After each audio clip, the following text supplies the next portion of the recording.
Hello again, everyone. Wow, where did this semester go? It feels like just yesterday I was frantically trying to figure out how I was going to balance everything this semester.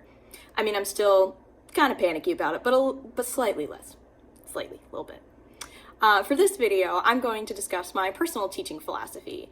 I spent a lot of my life exposed to higher education. I grew up listening to stories from my parents about how their classes were going and how students responded to new techniques that they tried in class. I saw what worked and what maybe didn't go over so well. And while they may not have realized it, I was always listening and apparently stocking some of these things away in my mind for later, especially as I got older. With that being said, I've learned an awful lot from them and from this course over the semester. And my biggest takeaway from all of this and what I would like to be my teaching philosophy is to be a learning facilitator and finding a way to connect with my students in this constantly evolving academic world. Moving away from the teacher-focused to learner-focused classrooms, I personally feel is the ideal way to be a learning facilitator.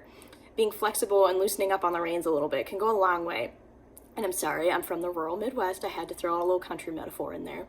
But it's true, knowing that you don't always have the answers and letting students guide their learning is a great way to shift the focus from the teacher to the student. It's been shown time and time again that when students have an active role in their education, they are more likely to retain the information they learned.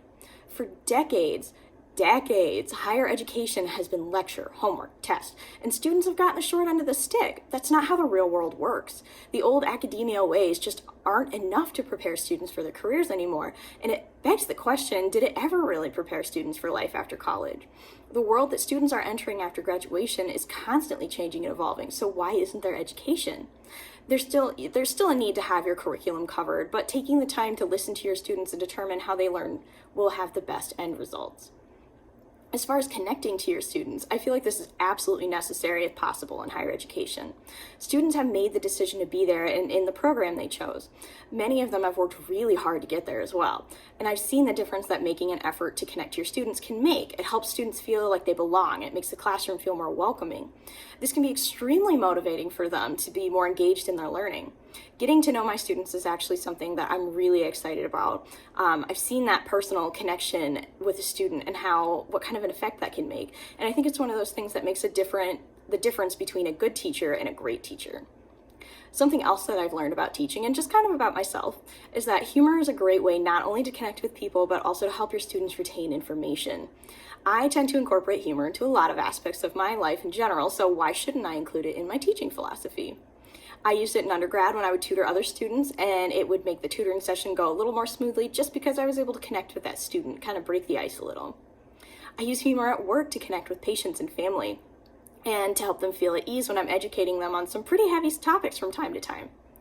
The same can go for nursing education. Humor is a great way to facilitate learning. It can be that icebreaker to start off class. It can be incorporated into narrative pedagogy, which I personally really enjoy, by bringing up a story that happened to you and taught you a lesson that you can pass on to your students.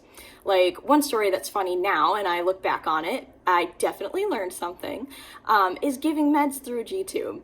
Making sure that you crush up the meds fine enough that they dissolve or at least don't clump up is vital. I had a patient I was giving a lot of G-tube meds to at once, and one of them wasn't crushed up well enough and clumped up a little bit.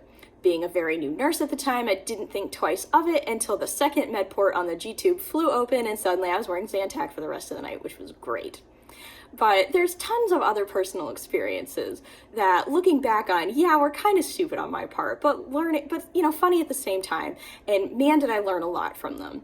But it's one of those things that students will not only remember and learn from, but it also helps them realize that teachers are people too, and we're not any better than our students. We make mistakes and we learn from them.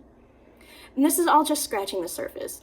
As I learn more and I gain more experience actually teaching, I'm sure my philosophy will evolve, but I think that's a good thing. As I said earlier, the world of education is constantly evolving, so my teaching strategies and philosophies should as well. Stagnation is the worst thing we can accept as educators. Being an educator means committing to that lifelong learning.